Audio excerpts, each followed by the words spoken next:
এবারে রোহিত শর্মার হুঁশিয়ারিতে আইসিসি থেকে পদত্যাগ করে লাইভে এসে বিসিবির কাছে ক্ষমা চাইল জয় সাহা। দর্শক, বিশ্ব ক্রিকেটের ইতিহাসে এমন নাটকীয় দৃশ্য আগে কখনো দেখা যায়নি। মুস্তাফিজুর রহমানকে আইপিএল থেকে বাদ দেওয়ার ঘটনা থেকেই যে আগুনের সূত্রপাত, তা শেষ পর্যন্ত গিয়ে পড়েছে আইসিসির সর্বোচ্চ মহল পর্যন্ত।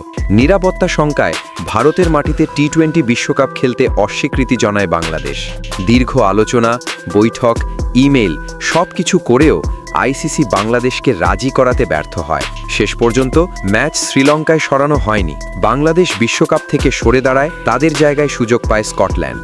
এই পরিস্থিতিতে নীরব থাকেননি ভারতের সাবেক অধিনায়ক ও বর্তমান বিশ্বের অন্যতম সেরা ব্যাটার রোহিত শর্মা। লাইভে এসে রোহিত শর্মা বলেন, বিশ্ব ক্রিকেটকে ধ্বংস করে দিচ্ছে আইসিসির বর্তমান নেতৃত্ব। তিনি আরও বলেন, বাংলাদেশকে অন্যায়ভাবে টি-20 বিশ্বকাপ থেকে সরিয়ে দেওয়া হয়েছে। ক্রিকেটের রাজনীতি ঢুকলে এর পরিণতি ভয়াবহ হয় এবং সোজা সাপটা হুঁশিয়ারি। এই অবস্থায় আইসিসির সভাপতির পদে থাকা উচিত নয় জয় সাহার।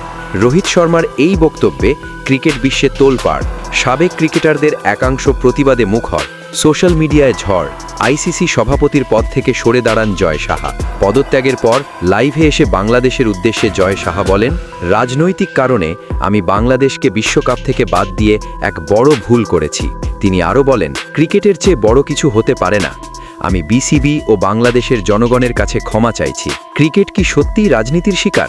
বাংলাদেশ কি ন্যায় বিচার পেয়েছে? এমন পরিস্থিতিতে ক্রিকেটারদের সরব হওয়া কি দরকার?